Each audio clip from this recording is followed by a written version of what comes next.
புதுக்கோட்டை மாவட்டம் விராலிமலை காவல்துறையுடைய செயல்பாடு மிக கவலைக்குரியதாக உள்ளது. குறிப்பாக இந்த பகுதியில் இருக்கக்கூடிய திருட்டு வழிபறி என்பது அதிகமாக நடக்கிறது. மாவட்டத்தினுடைய காவல் கண்காணிப்பாளர், இலுப்பூர் மாவட்ட துணை கண்காணிப்பாளருடைய செயல்பாடு ஓரளவு திருப்தி அளித்தாலும் விராலிமலை காவல் உதவி ஆய்வாளர், குறிப்பாக ஆய்வாளருடைய செயல்பாடு மிக மிக மோசமாக இருக்கிறது. பல முறை இந்த பகுதியில் திருட்டும் வழிபறியும் தொடர்ந்து நடந்து கொண்டிருக்கிறது. இது சம்பந்தமாக மார்க்சிஸ்ட் கம்யூனிஸ்ட் கட்சியும் இதர பல ஜனநாயக அமைப்புகளும் புகார் மனு கொடுத்தால் அந்த புகார் மனு மீது எந்த நடவடிக்கை இவர்கள் எடுப்பது கிடையாது. குறிப்பாக எங்கள் தோழர் நாகராஜனுடைய மேய்ந்து கொண்டிருந்த மாடு, அந்த மாட்டை திருடி விட்டார்கள். அது சம்பந்தமாக காவல் நிலையத்தில் புகார் மனு கொடுக்கப்பட்டு இதுவரை எந்தவித நடவடிக்கையும் காவல் ஆய்வாளர் அவர்கள் எடுக்கவில்லை என்றால் இது எங்கே சென்று கொண்டிருக்கிற கேள்விதான் எழுகிறது.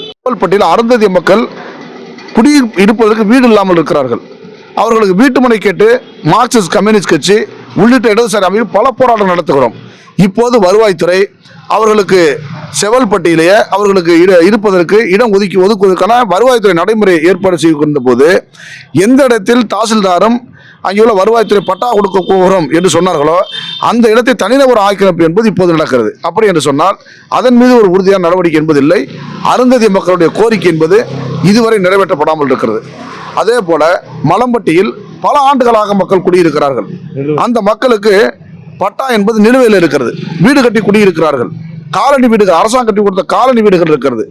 இப்படி இருக்கிற போது அந்த பல 50 ஆண்டுகளுக்கு மேலாக 60 ஆண்டுகளாக இருக்கக்கூடிய அந்த மக்களுக்கு வகை மாற்றம் செய்து போக்குவரத்து கணக்கில் கிராம வட்ட கணக்கில் போக்குவரத்து செய்து பட்டா கொடு என்று சொன்னால் வெறும் பட்டாவை 25-30 ஆண்டுகள் கொடுத்து விட்டு இப்போது அவர்கள் பட்டா கொடுத்து விட்டு என்று சொல்வதும் அது வருவாய்த்துறை கணக்கில் இல்லாமல் இருப்பதும் ஏற்புடையதல்ல. உடனடியாக வருவாய்த்துறை வட்டாட்சியர் அவர்கள், விராலிமலை வட்டாட்சியர் அதன் மீது கவனம் செலுத்த வேண்டும். அதே போல இச்சங்குடி, இலுப்பூர் தாலுகா இச்சங்குடியில் கிட்டத்தட்ட 64 ஏக்கர் நிலம், அந்த நிலங்களை அது இனாம் கிராமத்திற்குள் வருகிறது. அந்த நிலத்தை 100 ஆண்டுகளுக்கு மேலாக உழுது விவசாயம் செய்து வருகிறார்கள்.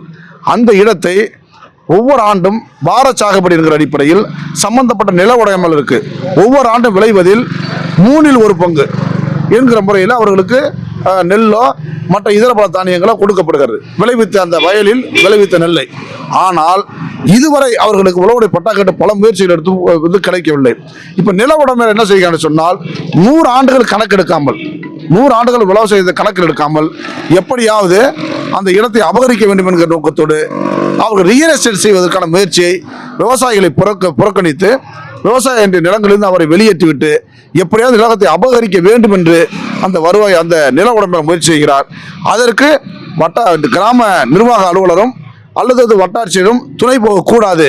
உறுதியான முறையில் அவருடைய அனுபவத்தை கணக்கில் கொண்டு உழவுடை பட்டா வழங்குவதற்கான ஏற்பாட்டை செய்ய வேண்டும் என்று மார்க்சிஸ்ட் கம்யூனிஸ்ட் கட்சியும் தமிழ்நாடு விவசாய சங்கமும் வரக்கூடிய ஒரு மிகப்பெரிய அளவுக்கு வட்டாட்சியர் அலுவலகம் முற்றுகை போராட்டத்தை நாங்கள் அறிவித்திருக்கிறோம். மாவட்டத்தினுடைய ஆட்சித்தலைவர் அதன் மீது உரிய நடவடிக்கை எடுக்க வேண்டும் என கட்சியின் சார்பில் கேட்டுக்கொள்கிறேன். எஸ் சங்கர், மாவட்ட செயலாளர், மார்க்சிஸ்ட் கம்யூனிஸ்ட் கட்சி. என்னோடு இன்றைக்கு இந்த 4 பிரச்சனைகளை தலையிட்டு ஒவ்வொரு பிரச்சனை என்னோடு வருகிறது உதவி செய்யக்கூடிய கட்சியுடைய மாவட்ட செயற்குழு உறுப்பினர் நம்முடைய அருமை தோழர் கே சண்முகம், மாவட்ட குழு உறுப்பினர் தோழர் MR சுப்பையா, அதே போல் நம்முடைய இலுப்பூர் தாலுகானுடைய பொறுப்பாளர் நாகராஜன், நம்முடைய விராலிமலை நகர செயலாளர் மரியாதைக்குரிய ஹரிபாலச்சந்தர், எங்கள் கட்சியுடைய மூத்த தலைவர்கள் உருவான தோழர் நாகராஜ் உள்ளிட்ட தோழர்கள் இன்றைக்கு கிராமமாக சென்று இத்தகைய பிரச்சனைகளை நாம் அலசி ஆராய்ந்து அதை கணக்கில் எடுத்து அரசுடைய கவனத்துக்கு கொண்டு செல்வதற்காக என்னோடு வருகிறது உதவி இருக்கிறார் என்பதை அரசின் கவனத்துக்கு நான் கொண்டு வருகிறேன்.